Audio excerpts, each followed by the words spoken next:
Hello everyone, welcome back to the Nimbus YouTube platform. My dear, इस particular video में आज हम बात करेंगे 22 मई से लेकर 27 मई 2023 के बीच में रहने वाले इम्पॉर्टेंट हिमाचल प्रदेश के करंट अफेयर्स के बारे में। दोस्तों, ये जो वीडियो है ये आपके लिए बहुत ही, आपके आने वाले एग्जाम्स के लिए बहुत ही इंपॉर्टेंट रहने वाला है। तो आइए स्टार्ट करते हैं बिना किसी देरी के। तो सबसे पहला न्यूज़ आप यहाँ पे देख रहे हैं कि वेरियस न्यूज़ प्लेटफॉर्म ने यहाँ पे न्यूज़ कवर किया हुआ है। अगर ट्रिब्यून की बात करें, देन एंश्योर नो मक dumping in the Govind Sagar lake, यानी कि आपकी यहाँ पे बात हो रही है गोविंद सागर लेक की। रिसेंटली न्यूज़ में था, एक पिटीशंस गई हिमाचल प्रदेश हाई कोर्ट के लिए। तो देखते हैं उसमें फिर क्या कहा गया। तो सबसे पहले अगर हम इस न्यूज़ की बात करें तो हिमाचल प्रदेश हाई कोर्ट ने माय डियर स्टेट अथॉरिटीज़ को डायरेक्ट किया है कि ये जो इस गोविंद सागर लेक के अंदर ये जो इलीगल डंपिंग हो रही है मक की, उस डंपिंग को रोका जाए। तो हमारे जो GS1 का जियोग्राफी वाला पोर्शन है, हिमाचल प्रदेश की जियोग्राफी वाला पोर्शन है, उसके लिए भी ये इम्पॉर्टेंट हो जाता है। और वैसे भी गोविंद सागर लेक के बारे में हम लोगों को पता होना चाहिए, और हम इसके जो सिग्निफिकेंस हैं, वेरियस इश्यूज हैं, उन सारे की बात यहाँ पे करेंगे। तो आइए जानते हैं इस गोविंद सागर झील के बारे में। तो सबसे पहले अगर आप देखेंगे यहाँ पे गोविंद सागर झील की अगर मैं बात करूँ माय डियर, तो ये आप लोगों को हिमाचल प्रदेश के बिलासपुर डिस्ट्रिक्ट में देखने को मिलेगा। This particular lake is located in the Bilaspur district and created on the Sutlej river, यानी कि सतलुज रिवर के द्वारा जो है, सतलुज रिवर के ऊपर जो है इस पर्टिकुलर झील को बनाया गया है। And remember my dear that it result of the Bhakra dam, यानी कि सतलुज के ऊपर जो भाखड़ा बांध बनाया गया है उसी का रिजल्ट आपको देखने को मिलेगा, the Govind Sagar lake. Remember, this particular lake is the largest artificial lake of the Himachal Pradesh with an area of 168 square kilometer and with the length of 88 kilometre. तो अगर हम इस झील की बात करें तो इस झील का ये हमारे लिए थोड़ी सी इंट्रोडक्शंस हो गई। Now come to the important point, that is the significance my dear. आपको ये पता होना चाहिए कि ये जो पर्टिकुलर झील है हमारे लिए क्यों सिग्निफिकेंट है, ऐसा क्या जरूरी है और क्यों ये पिटीशन वहां पे गया, सो दैट सरकार ने, जो हाई कोर्ट है, उन्होंने फिर इनको डायरेक्ट किया। तो अगर हम सिग्निफिकेंस की बात करें तो माय डियर इसकी सिग्निफिकेंस आपको बहुत सी देखने को मिलेगी। अगर इकोनॉमिकली देखा जाए, अगर सबसे पहले हम बात करें एग्रीकल्चर की, तो जैसा कि आपने देखा कि ये झील जो है इसका एरिया माय डियर बहुत बड़ा है, 168 स्क्वायर किलोमीटर का एरिया आपको देखने को मिलेगा विद 88 किलोमीटर ऑफ लेंथ, यानी कि एग्रीकल्चर पॉइंट ऑफ व्यू से देखा जाए तो माय डियर जो इरिगेशन फैसिलिटी ये पहुंचा रहा है हमारे आसपास के एरियाज को, वो एक बहुत बड़ा इसका मेजर रोल है एग्रीकल्चर के अंदर। ठीक है जी। उसके बाद अगर हम बात करें तो वाटर सप्लाई भी आपको देखने को मिलेगा आसपास के एरियाज में जो वाटर सप्लाई है, लेकिन एग्रीकल्चर के लिहाज से देखा जाए तो इरिगेशन फैसिलिटी के लिए ये लेक हमारे लिए बहुत ही ज़्यादा जरूरी है। वहीं अगर हम बात करें एग्रीकल्चर के बाद अगर फिशरीज की बात की जाए तो बिल्कुल माय डियर फिशरीज के लिए तो गोविंद सागर लेक जो है एक हब है। अगर फिशरीज की बात करें तो as you know that fisheries की अगर बात की जाए तो ये जो पर्टिकुलर गोविंद सागर लेक है my dear, it is the largest lake. Remember, it is the largest lake in term of per hectare, ये बहुत जरूरी है, पर हेक्टेयर प्रोडक्शन ऑफ फिश, यानी कि मैं बात कर रहा हूं पूरी कंट्री की। ठीक है जी। तो पूरी कंट्री में ये जो लेक है, ये जो पर्टिकुलर झील है my dear, it is the largest lake in per hectare production of fish, यानी कि एक पर्टिकुलर हेक्टेयर में सबसे ज्यादा फिश प्रोडक्शन अगर किसी झील में होता है तो वो है हमारी गोविंद सागर लेक। तो फिशरीज के लिहाज से देखा जाए, आपको मैं बता दूं कि यहाँ पे 51 से ज्यादा वेराइटीज जो हैं फिश की वो आपको मिलेंगी। तो फिशरीज के लिहाज से भी ये झील हमारे लिए बहुत ही इंपॉर्टेंट हो जाती है। और अगर वहीं अगर हम बात करें टूरिज्म की, तो ऑब्वियसली टूरिज्म का भी ये एक पर्टिकुलर हब माना जाता है, क्योंकि यहाँ पे वेरियस वाटर स्पोर्ट्स एक्टिविटीज जो हैं ये हम लोगों को देखने को मिलती हैं। तो ऑब्वियसली अगर ये लेक है तो टूरिज्म को बूस्ट है, और टूरिज्म को बूस्ट है तो स्टेट की इकोनॉमी को भी बूस्ट आपको देखने को मिलेगा। वहीं अगर हम बात करें इसके कल्चरल और रिलीजियस सिग्निफिकेंस की, तो yes my dear, this particular lake has a huge cultural and religious significance. कैसे? तो ऐसा माना जाता है, अगर सिखिज्म की ही बात कर लीजिए तो ऐसा माना जाता है दैट गुरु गोविंद सिंह, इसलिए तो इस लेक का नाम गुरु गोविंद सागर रखा गया, यानी कि गुरु गोविंद सागर लेक रखा गया। तो इसकी अगर हम बात करें तो ऐसा माना जाता है दैट द गुरु गोविंद सिंह जो थे उन्होंने इस झील के किनारे ही मेडिटेशन किया था, और उसके साथ साथ जो गुरु ग्रंथ साहिब के कुछ एक हाइमन्स जो थे वो उन्होंने इस झील को निहारते ही लिखे थे। तो यस माय डियर, अगर हम बात करें इस गोविंद सागर लेक की तो it will have many more significance in for our state. ठीक है जी, तो हमारे राज्य के लिए ये बहुत ही महत्वपूर्ण एक झील है। तो अगर ये इतनी महत्वपूर्ण झील है तो इसके अगर हम लोग देखें तो इसके थ्रेट क्या हम लोगों को देखने को मिलेगा, यानी कि क्या है जो इस पर्टिकुलर गोविंद सागर लेक को सोचने पे मजबूर कर रहा है कि हिमाचल प्रदेश हाई कोर्ट जो है उन्होंने गवर्नमेंट को बोला है, गवर्नमेंट को बोला गया स्टेट गवर्नमेंट को कि इसमें जो इलीगल आपकी डंपिंग हो रही है उसकी रोकथाम की जाए। तो सबसे बड़ा जो थ्रेट आपको गुरु गोविंद सिंह लेक पे देखने को मिलेगा वो है my dear the large quantity of silt.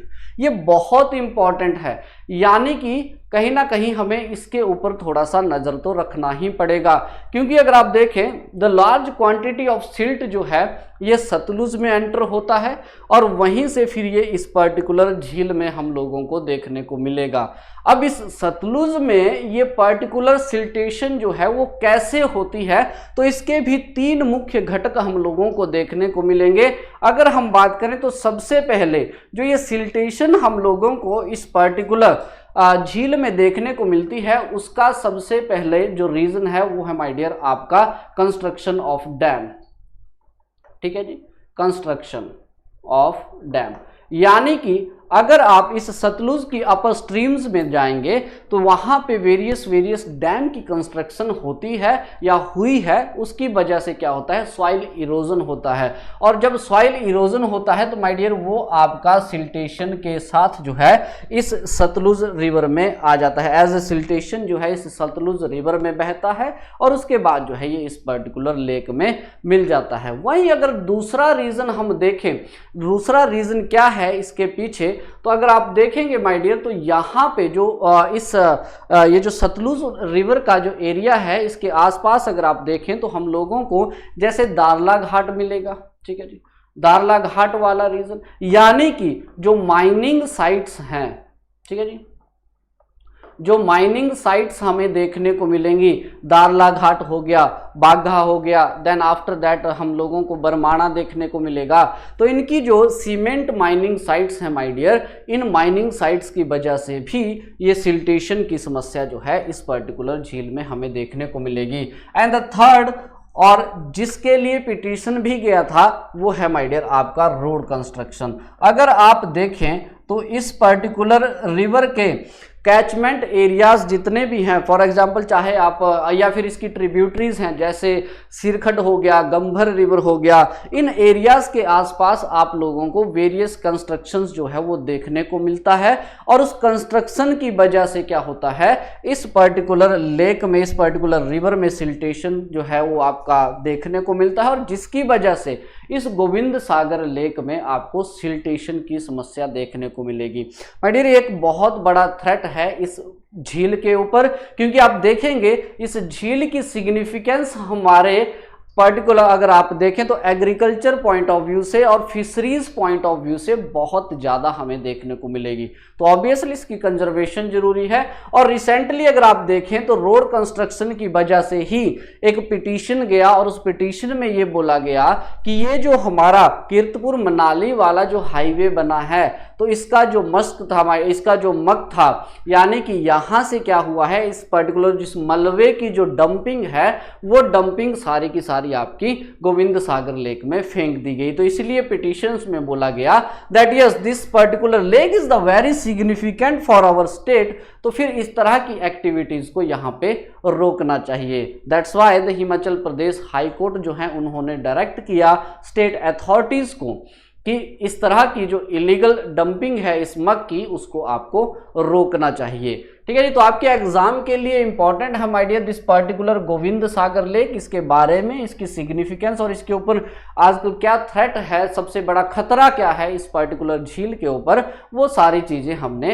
देखी। Now come to the next news, देखते हैं पर्टिकुलर नेक्स्ट न्यूज हमारे पास कौन सी है। चलिए, ये नेक्स्ट न्यूज देखने से पहले let me show you a short video my dear. तो यहाँ पे इस पर्टिकुलर वीडियो में आप देख पा रहे होंगे एक लाइट एंड साउंड शो जो है ये स्टार्ट किया गया है, ठीक है जी। अब ये कहाँ किया गया है, क्या है, ये सारी चीजें जो है हम इस पर्टिकुलर न्यूज के अंदर देखने की कोशिश करेंगे। तो ध्यान से देखिएगा, ये जो पर्टिकुलर न्यूज है, ठीक है जी, इसको ट्रिब्यून ने भी कवर किया था और इस न्यूज में बोला गया है that there is a light and sound show started at the old Ventney castle. अब ये जो पर्टिकुलर न्यूज है, ये न्यूज आप लोगों के, अगर हम बात करें आर्ट एंड आर्किटेक्चर वाली, आर्किटेक्चर पॉइंट ऑफ व्यू से ये इंपॉर्टेंट हो जाती है, क्योंकि आपको पता है दैट शिमला का जो आर्किटेक्चर है, ठीक है जी, वो बहुत ही रेलेवेंस रखता है आपके एग्जाम्स के लिए। और ये जो पर्टिकुलर न्यूज है ये भी शिमला की ही एक पर्टिकुलर बिल्डिंग से रिलेटेड है, तो इसका आर्किटेक्चर जो है ये हम लोगों को पता होना चाहिए। तो आइए देख लेते हैं न्यूज क्या है। तो न्यूज बोलता है that the department of language art and culture today, यानी कि उस पर्टिकुलर दिन, started a light and sound show detailing the historical importance of the state Capitals. यानी कि ये बोल रहा है कि ये जो हमारा language art and culture department है, इसने इस पर्टिकुलर बिल्डिंग में, ये आप इस पर्टिकुलर बिल्डिंग को देख सकते हैं, इस बिल्डिंग में एक light and sound show start किया है। भाई ये जो पर्टिकुलर वीडियो हमने देखा, इस वीडियो में जो भी शोकेस हुआ है उसको बोलते हैं लाइट एंड साउंड। ये एक ऐसी एक्टिविटी है जो नाइट में परफॉर्म की जाती है, जिसमें कोई भी पर्टिकुलर बिल्डिंग हो गया या कोई और एरिया हो गया, वहां पे उस रीजन की या फिर किसी और पर्टिकुलर रीजन की उसकी इंपॉर्टेंस को दिखाया जाता है। ऐसा ही कुछ आपको इस पर्टिकुलर न्यूज में भी देखने को मिलेगा। तो न्यूज की अगर हम बात करें, यहाँ पे आप देख पा रहे होंगे कि लाइट एंड साउंड शो जो है, इस लाइट एंड साउंड शो में क्या दिखाया गया, तो इसमें दिखाया गया है my dear the history of Shimla town. ये बहुत इंपॉर्टेंट है, अगर आप इस वीडियो को ही देखेंगे, थोड़ा अच्छे से अगर आप देखेंगे तो आपको बहुत कुछ जो है हिमाचल के इतिहास के बारे में देखने को मिलेगा। और उसके साथ साथ इस पर्टिकुलर ये जो बिल्डिंग है वेंटनी कैसल जो है, इस बिल्डिंग के इतिहास के बारे में भी इस शो के, इस लाइट एंड साउंड शो में जो है इसको दिखाया गया। 30 मिनट लंबा ये शो था। और रिमेंबर, इसमें जो डबिंग की गई है, यानी कि वॉइस जो दिया गया है, वो एक्टर अनुपम खेर जी के द्वारा इसमें वॉइस दिया गया है। हिंदी और इंग्लिश दोनों में हम लोगों को ये अवेलेबल, हम लोगों को ये देखने को मिलेगा, ठीक है जी। अब रेलेवेंस क्या है इसकी? सो देखिए, जैसे कि आपको पहले ही पता है, Shimla my dear it was the hub of the tourism, tourism का सेंटर है ये। अंग्रेज भी जब शिमला पहली बार आए थे तो वो कहीं ना कहीं वो लंदन को भूल गए थे। इस ब्यूटी को देखने के बाद उनको लंदन की याद भी नहीं सताती थी। तो इसलिए आप देखेंगे शिमला जो है माय डियर, ये आपका सेंटर है, ठीक है जी। It is the centre of tourism my dear. तो इस टूरिज्म में थोड़ा सा और बूस्ट लाने के लिए सरकार ने क्या किया, रिसेंटली यहाँ पे लाइट एंड साउंड शो जो है ये स्टार्ट किया गया है आपका वेंटनी कैसल में। तो टूरिज्म पॉइंट ऑफ व्यू से भी बहुत इंपॉर्टेंट ये हो जाता है। हालांकि इन्होंने बोला था कि 25 मई से पहले पहले अगर आप आएंगे तो ये जो पर्टिकुलर शो था ये आपका पायलट बेस के ऊपर चला था, लेकिन अब जो है ये 200 रुपए का, यानी कि 200 रुपीज का आप लोगों को एक टिकट जो है वो लेना पड़ेगा। 30 मिनट का ये शो रहता है, ठीक है जी। तो ये है पर्टिकुलर वेंटनी और यहां पे आप देखेंगे this light and sound show. Now अब बात कर लेते हैं थोड़ा सा इस बिल्डिंग के आर्किटेक्चर के बारे में, जो आपके एग्जाम के लिए ज्यादा जरूरी है। तो यहां पे अगर हम बात करें इस वेंटनी कैसल की माय डियर, तो this 125 year old structure is located between the Kalibari temple and scandal point on the mall. यानी कि दो मॉल है वहां पे, द मॉल है वहां पे, माल रोड है, उसी माल रोड पे कालीबाड़ी टेम्पल और स्कैंडल पॉइंट के बीच में हम लोगों को ये बिल्डिंग देखने को मिलेगी। हालांकि इसकी जो कंस्ट्रक्शन है वो 1880 में स्टार्ट की गई है और ऐसा माना जाता है कि टी.ई.जी. कूपर जो हैं, ये याद रखिएगा, टी.ई.जी. कूपर जो थे इसके डिजाइनर भी रहे हैं। हालांकि हिमाचल प्रदेश पुलिस का जो हेडक्वार्टर है, आप बोलेंगे हिमाचल प्रदेश पुलिस का भी ऑफिस यहाँ पे रहा है 1975 के बाद। लेकिन यस 1880 में अगर हम बात करेंगे तो टी.ई.जी. कूपर जो है इन्होंने इस बिल्डिंग को डिजाइन किया था। उससे पहले ये एक छोटा कॉटेज हुआ करता था जो कैप्टन ए गॉर्डन, ये नाम याद रखिएगा, उनका ये एक छोटा सा कॉटेज हुआ करता था। अगर हम इस वेंटनी कैसल की बात करें, ऑब्वियसली दिस पर्टिकुलर वेंटनी कैसल ये कहाँ मिलेगा आपको, ये मिलेगा वेंटनी हिल्स के ऊपर। यानी कि आप बोलेंगे, देखो शिमला में 7 इंपॉर्टेंट हिल्स आपको देखने को मिलेंगी, ठीक है जी, जैसे जाकू हिल हो गया, वेंटनी हिल हो गया, समर हिल हो गया, ऑब्जर्वेटरी हिल हो गया, देन इनवेवरियम हिल हो गया। इस तरह की आपको डिफरेंट 7 हिल्स जो है पूरे शिमला टाउन में देखने को मिलेगी। मैं पूरे शिमला सिर्फ टाउन की बात कर रहा हूं या ना कि शिमला डिस्ट्रिक्ट की। तो शिमला टाउन जो है ये भी 7 हिल से मिलके बना हुआ है भाई, और यहां भी डिफरेंट आपको हिल्स देखने को मिलेगी। उनमें से वेंटनी हिल्स के ऊपर हम लोगों को ये बिल्डिंग देखने को मिलती है। It was a summer palace of the Maharaja of Sirmaur my dear. तो ये भी इंपॉर्टेंट है आपके एग्जाम पॉइंट ऑफ व्यू से कि ये जो पर्टिकुलर बिल्डिंग है ये महाराजा ऑफ सिरमौर जो हुए थे उनका समर पैलेस भी रहा है। अगर हम इस मेन बिल्डिंग की बात करें तो डबल स्टोरी ये बिल्डिंग हम लोगों को देखने को मिलेगा, ट्यूडर स्टाइल के अंदर देखने को मिलेगा, which is crowned with a sloping roof with mini towers my dear. अभी आपने इस बिल्डिंग को देखा, हालांकि 2018-19 की ये बात है शायद, या 16 की ये बात है, जब भी उस टाइम भी ये पर्टिकुलर बिल्डिंग न्यूज में रहा था। उस टाइम इसके रिस्टोरेशन की बात चली थी, जैसे टाउन हॉल को रिस्टोर किया गया, गेयटी थिएटर को रिस्टोर किया गया। इनको रिस्टोर क्यों किया गया? ताकि टूरिज्म को बढ़ावा मिल सके, ठीक है ना। तो उसके बाद जो है इस पर्टिकुलर बिल्डिंग के ऊपर चर्चा हो रही थी उस टाइम पे, और उस टाइम पे ये भी बोला गया था कि इस बिल्डिंग में हम स्टार्ट करेंगे light and sound show my dear. और आज हम लोगों को ये जो पर्टिकुलर एक्टिविटी है ये होती हुई यहाँ पे दिख रही है। तो इसकी जो रिस्टोरेशन और कंजर्वेशन है माय डियर इस बिल्डिंग की 26 करोड़ की लागत से की गई है, और एशियन डेवलपमेंट बैंक का ये प्रोजेक्ट था जिसके अंतर्गत जो है इसको रिस्टोर किया गया है, ठीक है जी। तो आपके एग्जाम के लिए इंपॉर्टेंट है ये पर्टिकुलर न्यूज, और आपके टूरिज्म के लिए भी ये एक इंपॉर्टेंट न्यूज बन जाता है। आइए बढ़ते हैं आगे, देखते हैं नेक्स्ट पर्टिकुलर डिस्ट्रिक्ट हमारे पास, नेक्स्ट पर्टिकुलर न्यूज हमारे पास कौन सा यहाँ पे हमें देखने को मिलेगा। देखिए रिसेंटली आप देखेंगे तो न्यूज में चल रहा है that Himachal Pradesh abolishes this NPA for new doctors. What that means actually, state government ने एक नोटिफिकेशन इशू किया है जिसमें बोला गया था कि जो भी नई आपकी रिक्रूटमेंट होगी डॉक्टर्स की उनके लिए जो है एनपीए बंद कर दिया जाएगा। अब ये एनपीए क्या है इसके बारे में हम जानेंगे, ये हमारे लिए जरूरी हो जाता है दैट व्हाट एनपीए इज। और उसके बाद उससे पहले हम देख लेते हैं कि ये न्यूज़ क्या है।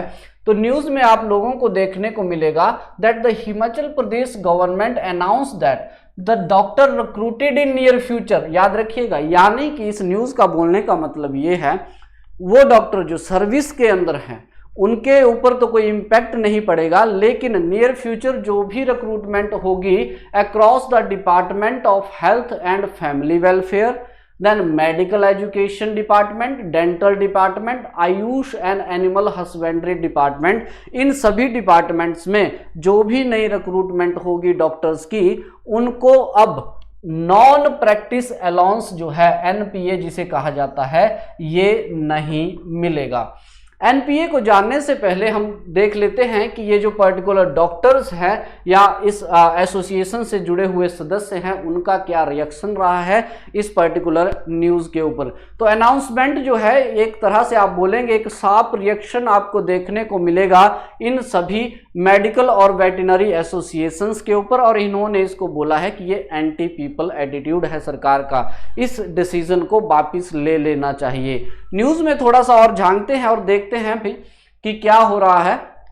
तो यहाँ पे आप देख पा रहे होंगे कि इस पर्टिकुलर न्यूज़ में बोला गया है, देखो अगर तो हम बात करें डॉक्टर नीरज मोहन और डॉक्टर मधुर गुप्ता जो कि प्रेसिडेंट और जनरल सेक्रेटरी है my dear Himachal Pradesh veterinary officer association के, उन्होंने कहा है कि इस डिसीजन से अगर मैं बात करा, अगर इस डिसीजन की हम बात करें तो एक रिसेंटमेंट जो है इन डॉक्टर्स के अंदर हम लोगों को देखने को मिल रहा है, जिसकी वजह से जो एंटायर एनिमल हस्बेंड्री है वो अफेक्ट होगी और साथ साथ में जो भी आपका फार्मर्स का इंटरेस्ट है उसके ऊपर भी इंपैक्ट यहाँ पे देखने को मिलेगा। उनका कहना है कि अभी पहले ही एनपीए जो है ये 25% to 20% जो है बेसिक पे के ऊपर पहले ही सरकार ने रिड्यूस किया है, तो अब इसको बंद करने की वजह से यहाँ पे फ्यूचर्स में इस तरह के इंसिडेंट हम लोगों को देखने को मिल सकते हैं। वहीं अगर हम हिमाचल मेडिकल ऑफिसर एसोसिएशन की बात करें तो उन्होंने अपने प्रेस नोट में बताया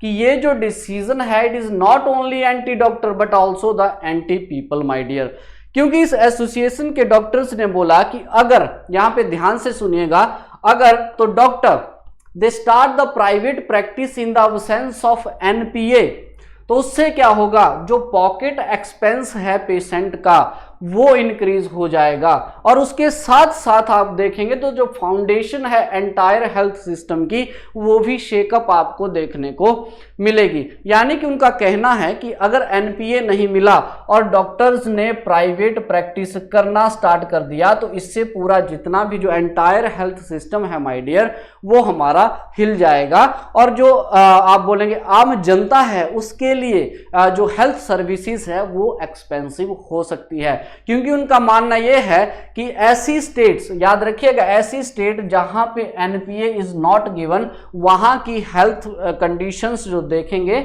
it is quite poor my dear. इन पर्टिकुलर एरियाज में आपको कुछ एक उन स्टेट्स की जो हेल्थ कंडीशन है वो इतनी ज्यादा सही नहीं है। देखो ये बोलता है that Himachal ranks among the best in the country in term of health service because, इसलिए कि ताकि डॉक्टर्स जो हैं इनको एनपीए यहाँ पे मिलता है। तो एनपीए जो है ये काफ़ी न्यूज़ में है और इसी की वजह से डॉक्टर्स जो हैं वो स्ट्राइक पे चले गए हैं। हालांकि डॉक्टर्स का मानना ये है और इस पे राजनीति भी स्टार्ट हो गई है, लेकिन राजनीति की तरफ हमने नहीं जाना है। हमारे लिए इम्पॉर्टेंट है ये जानना कि ये एनपीए आखिर है क्या। तो आइए इसकी बात कर लेते हैं। तो एनपीए की अगर हम बात करें तो it is nothing but the non practice allowance my dear. ये एनपीए आपका नॉन प्रैक्टिस अलाउंस आपको देखने को मिलेगा और ये दिया जाता है डॉक्टर्स को, यानी कि याद रखिएगा the NPA allowance is given to the doctor working under the department of railway, centre and state government, यानी कि इन डिपार्टमेंट्स के अंदर जो डॉक्टर्स काम करते हैं उनको ये एनपीए दिया जाता है। रिमेंबर माय डियर, ये एनपीए जो होता है जैसे आपका डियरनेस अलाउंस होता है और हाउसिंग रेंट अलाउंस होता है उसी के इक्विवेलेंट जो है इसको कंसीडर किया जाता है। लेकिन यहाँ पे एक ध्यान रखने योग्य बात यह है that the non practising allowance is not a regular allowance. ये एनपीए, ये आपका डियरनेस अलाउंस और जो एचआरए, डीए और एचआरए मिलता है उसकी तरह ये रेगुलर अलाउंस नहीं है। इसके लिए to receive this particular allowance कुछ एक कंडीशंस को फुलफिल करना जरूरी है। सबसे पहले तो उस डॉक्टर के पास have a minimum medical degree from a recognised university my dear. और दूसरी सबसे बड़ी बात इस एनपीए की ये है that whoever is receiving the NPA my dear he shall not be involved in any private practice during their service, remember, leave और आफ्टर द रिटायरमेंट। यानी कि जो डॉक्टर इस एनपीए का बेनिफिट लेते हैं वो अपने करियर में, यानी कि करियर के बाद भी, क्योंकि पेंशन पे भी ये मिलेगा, तो करियर के बाद भी जो है आप बोलेंगे प्राइवेट प्रैक्टिस नहीं कर सकते हैं। ठीक है जी। तो डॉक्टर्स ने कंसर्न जाहिर किया है कि अगर ऐसा हो रहा है तो डॉक्टर्स अपनी प्राइवेट प्रैक्टिस जो है वो स्टार्ट कर देंगे और इसकी वजह से क्या होगा, जो पूरा एंटायर हेल्थ सिस्टम है वो शेकअप हो सकता है और जो आपकी हेल्थ प्रैक्टिसेस हैं, आप बोलेंगे जो हेल्थ सर्विसेज हैं, वो आम आदमी के लिए एक्सपेंस भी हो सकती है। तो इसलिए आप देखेंगे तो ये जो एनपीए है माय डियर, ये एक तरह से रोकता भी है इन डॉक्टर्स को कि आप प्राइवेट, आप देखेंगे रोकता भी है दैट प्राइवेट और रिटायरमेंट के बाद जो है अपनी प्राइवेट प्रैक्टिस ये ना कर सके। ठीक है जी। तो आप देख ही रहे हैं obviously a medical officer who is not interested in practice from the home can ask such allowance, यानी कि ऐसे डॉक्टर जो मानते हैं कि ठीक है हमने क्या करना है, आफ्टर रिटायरमेंट या सर्विस के दौरान हम लोगों ने अपनी प्रैक्टिस स्टार्ट नहीं करनी है, तो वो इस तरह का अलाउंस जो है वो डिमांड कर सकते हैं। उसके बाद this particular NPA is also provided to the medical officer who are in leave और हायर स्टडी। ये सारी चीजें हमने यहाँ पे देख ली। हालांकि एनपीए जो है इन तीनों कंडीशन में, इन सर्विस, लीव और रिटायरमेंट के बाद मिलता है। रिमेंबर माय डियर, ये जो एनपीए है, ठीक है जी, this particular NPA is calculated on the basis of the basic pay of medical officer. यानी कि मेडिकल ऑफिसर की जो बेसिक पे है, बेसिक पे आप बोल सकते हैं कि माय डियर मान लीजिए उसके ऊपर बेसिक पे ए है और ग्रेड पे बी है, तो इन दोनों का सम जो होगा, इन दोनों का सम लेट अस सपोज सी है, तो इस सी के ऊपर रिसेंट अगर हम बात करें तो 20% है, ठीक है जी। तो 20% ऑफ दिस सी जो है ये आपका बन जाता है एनपीए, ठीक है जी। तो ये एक रेट निकाली गई है। तो अभी रिसेंटली सरकार ने फिर ऑर्डर निकाला है कि हम लोग क्या करेंगे, इस तरह का एनपीए जो है वो प्रोवाइड नहीं करवाया जाएगा।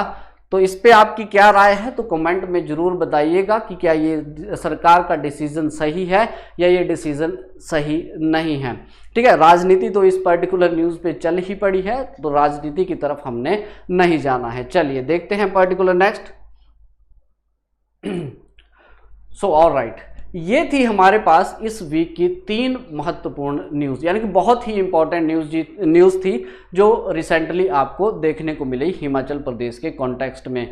तो इन न्यूज़ को हमने प्री मेंस और आपके जो पर्सनैलिटी टेस्ट होता है उसके पर्सपेक्टिव में हमने इनको एनालाइज किया। अगर वीडियो पसंद आए तो इसको लाइक कीजिएगा, शेयर कीजिएगा और चैनल को सब्सक्राइब कीजिएगा। Thank you so much, have a great day, thanks again.